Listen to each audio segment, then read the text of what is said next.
They tell you the silence is the hardest part. That's the first thing they mention when you sign up for a job like this. Can you handle the solitude, son? They ask, looking at you over the rim of a coffee mug. I told them I could. I told them the silence was exactly what I was looking for. I was lying, of course. What I was looking for was an escape. My name is Alex. Before I came here, I was an EMT in the city. For 6 years, my life was a symphony of sirens, screaming, and the smell of sterile antiseptic trying and failing to cover the scent of blood.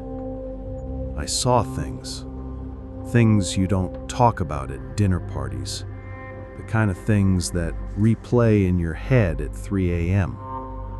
One day, after a particularly bad call involving a multi-car pileup on the interstate, I just stopped. I walked into my supervisor's office, placed my badge on his desk, and walked out. I didn't have a plan. I just knew I needed to go somewhere quiet, somewhere the ghosts of the city couldn't follow me. That's how I found this job. Fire lookout, Redwood National Park, Sector Gamma 7. 6 months, perched 100 feet in the air in a glass and wood box, watching over 1 million acres of ancient trees. The pay wasn't great, but it didn't matter. The job description was one word: watch. I thought I could handle that. The man I replaced was named Silas. He was old, with a face like a road map of every back road in the state, and a beard that looked like it had birds nesting in it. He met me at the base of the tower. He handed me a heavy ring of iron keys and looked me up and down. His eyes were a pale, washed-out blue, like the sky on a hazy day. "It's not the fires you gotta worry about," he said, his voice a dry rasp, like leaves skittering on pavement. "It's the fog." He clapped me on the shoulder, his hand surprisingly heavy. "The Conservancy pays well for a reason, kid. They know you ain't just watching for smoke." He didn't explain further. He just spat on the ground, got in his rusted-out pickup truck, and drove away without looking back. The tower it's something else. It's a 14 by 14 foot room on stilts with windows on all 4 sides. Inside, there's a small bed, a wood-burning stove, a desk with a radio, and the Osborne fire finder, a big brass circle used to pinpoint the location of smoke. It's cozy in a terrifying, isolated sort of way. It was on the desk, tucked under the logbook, that I found it. A single sheet of paper, laminated and stained with coffee rings. The title was written in block letters with a fading black marker. "Things Silas learned the hard way." It was a list of rules. Rule 1. The Raven's name is Corbin.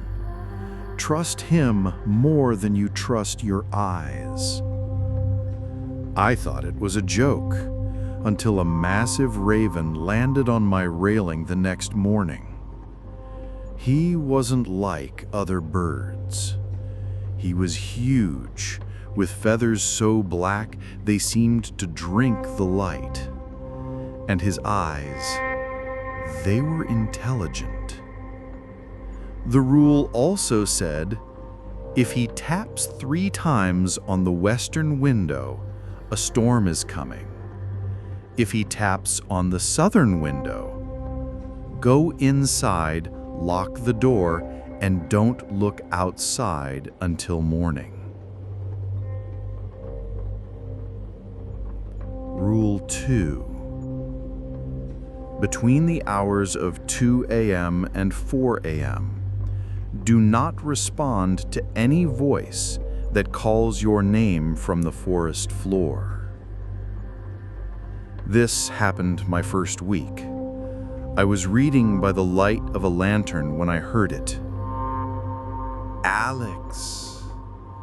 It sounded like a woman's voice, soft, worried. It sounded like my mother. Alex, are you up there? I'm lost.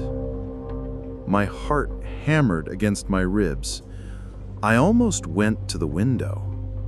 Then Corbin let out a single harsh caw. It snapped me out of it. I remembered the rule. The voice called out a few more times. Then it changed. The soft, worried tone dissolved into a dry, hateful whisper that scraped against the silence. It never was human. It never was. Rule 3. The fog is not empty. Silas was right. The rule says that when the fog is at its thickest, you will sometimes see things moving within it. Shadows. Tall, impossibly thin figures walking between the trees on limbs that bend the wrong way. The rule calls them the weavers because they seem to tend to the fog. You are to log their appearance, but never shine your light on them. They dislike being seen. Rule 4. The old phonograph is for emergencies only. The rule is simple. If you feel a deep, unnatural cold seep into the room and the wood of the stove begins to frost over, play the record. Play it loud. Do not stop it until the frost recedes. I haven't had to use it yet. I pray I never do. For 2 months, this was my life. A quiet, terrifying routine. The ghosts of the city were gone, replaced by the very real monsters of the forest. In a strange way, it was peaceful. The fear was honest. Then came the call about the little girl. It was a sunny afternoon. The radio crackled to life with a real call. A 9-year-old girl named Lily wandered off from her family's campsite near Eagle's Peak. Hours passed. The sun began to dip. The search party had to pull back for the night. The forest isn't safe for them after dark. But Lily was still out there, alone. And then, at 9 p.m., the radio crackled again. It was her voice. "Please, I can see a light up high. Can you help me?" I froze. It was the creature, the mimic. It was learning. That's when Corbin started tapping on the southern window. Tap, tap, tap. The rule was clear. Lock the door. But then he took flight and flew south, directly towards Eagle's Peak.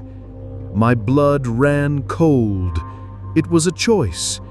Stay safe and let a little girl die, or break the rules. I looked at the final rule on Silas's list. Rule 5. If you ever have to leave the tower at night, don't come back empty-handed. It says, the forest takes a toll for every trespass. If you take something from the night, you must leave something of yourself in its place, a memory, a secret. I didn't hesitate. But I wasn't going out there blind. I looked at the phonograph. The rule said it was for the cold, but what was this mimic if not a different kind of cold? I walked over, wound the crank, and gently lowered the needle onto the record. A strange, dissonant melody filled the room. I grabbed my gear and descended into the darkness.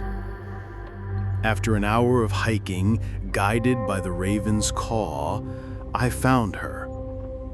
Lily was standing in a clearing, staring at a tree. But it wasn't a tree. It was tall and thin, like bone, and it writhed, and it was whispering to her in her own voice. This was the mimic, a lure. I took out the flare and struck it. The clearing was flooded with harsh, red light. The creature shrieked. The illusion shattered. The tree was a writhing mass of pale, spindly limbs and a gaping mouth full of human teeth. The shriek wasn't one voice, but 1,000 stolen voices screaming at once. It recoiled. I ran, scooped Lily into my arms, and didn't stop. The search party found us at dawn.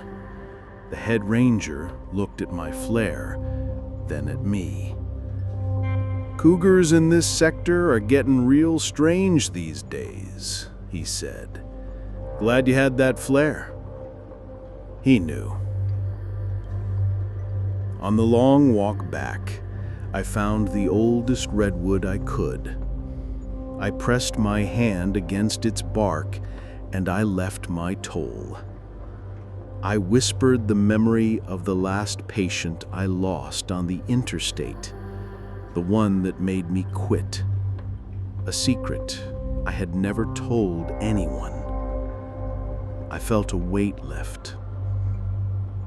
When I got back to the tower, the music had stopped. The door was unlocked. Epilogue. I finished my contract. Then I signed on for another.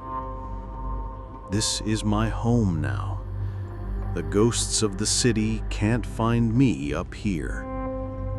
Corbin still brings me gifts. The weavers still dance in the fog. I added a new rule to Silas's list. Rule 6. Some nights, you are the only light in the darkness. Act like it.